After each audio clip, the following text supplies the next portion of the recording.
கோவை மாநகராட்சி மேயர் ராஜினாமா செய்திருக்கக்கூடிய நிலையில் அவருடைய ராஜினாமா ஏற்கப்பட்டிருப்பதாக தகவல் வெளியாகியிருக்கிறது. ஆணையர் சிவகுருநாதன் ஏற்றிருப்பதாக தகவல் வெளியாகியிருக்கக்கூடிய அந்த அன்னை செய்தியை பார்த்து கொண்டிருக்கிறோம். கோவை மேயர் கல்பனாவின் ராஜினாமா ஏற்கப்பட்டதாக அறிவிக்கப்பட்டிருக்கிறது. மேயர் கல்பனாவின் ராஜினாமாவை கோவை மாநகராட்சி ஆணையர் சிவகுருநாதன் ஏற்றுக்கொண்டிருப்பதாக தகவல் வெளியாகியிருக்கக்கூடிய அண்மை செய்தியை பார்த்துக் கொண்டிருக்கக்கூடிய நிலையில் விவரங்களை நம்முடைய செய்தியாளர் அருணிடம் கேட்கலாம். அருண், கூடுதல் விவரங்கள். வணக்கம்.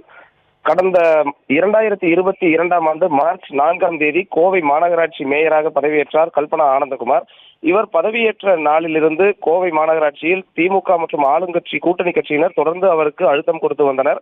குறிப்பாக கோவை மாநகராட்சியை பொறுத்த வரைக்கும் 100 வார்டுகள்ல 97 வார்டுகளில் திமுக மற்றும் அதன் கூட்டணி கட்சிகள் தான் வெற்றி பெற்றிருந்தன. இந்த நிலையில கடந்த 6 மாதத்திற்கு மேலாகவே கோவை மாநகராட்சி மேயரை மாற்ற வேண்டும் என்ற அடிப்படையில் திமுக கவுன்சிலர்கள் தொடர்ந்து அமைச்சர்களிடம் வலியுறுத்தி வந்தார்கள். இது தொடர்பாக ஏற்கனவே கடந்த 6 மாதத்திற்கு முன்பாக கோவை மாவட்ட பொறுப்பு அமைச்சரான முத்துசாமி மற்றும் நகராட்சித்துறை அமைச்சரான நேரு ஆகியோரிடம் தனித்தனியே கோவை மாநகராட்சியில் இருக்கக்கூடிய திமுக உறுப்பினர்கள் புகார் அளித்திருந்தார்கள்.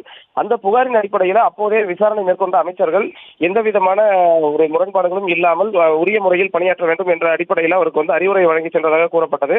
தொடர்ந்து மாமன்ற உறுப்பினர்களுக்கும் சபை நடவடிக்கைகளில் மேயருக்கு ஒத்துப்போக வேண்டும் என்ற ஒரு விதத்தில் அறிவுரை வழங்கியிருந்தார்கள். இந்த நிலையில கடந்த 2 தினங்களாக தொடர்ந்து மேயருக்கு ஆளுங்கட்சி கவுன்சிலர்கள் தொடர்ந்து அழுத்தம் கொடுத்து வந்ததாக கூறப்பட்ட நிலையில கடந்த 3 தினங்களாகவே மேயர் கல்பனா ஆனந்தகுமார் சென்னையில் முகாமிட்டு இது தொடர்பாக பேச்சுவார்த்தையில் ஈடுபட்டு வந்ததாக கூறப்பட்டது. இந்த சூழலில் சென்னையில் இது தொடர்பான கடிதத்தை வழங்கிய அவர் இன்றைய தினம் கோவை மாநகராட்சி ஆணையாளர் சிவகுரு பிரபாகரனிடம் முறைப்படி தனது ராஜினாமா கடிதத்தை வழங்கியிருக்கிறார்.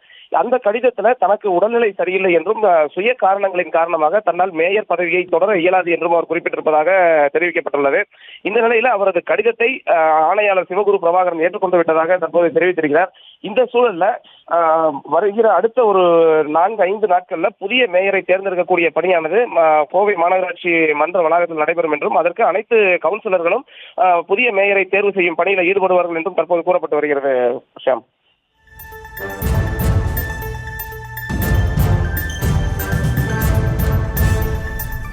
விவரங்களுக்கு நன்றி அருண். செய்திகளை உடனுக்குடனும் துல்லியமாகவும் தெரிந்து கொள்ள சப்ஸ்கிரைப் பண்ணுங்க.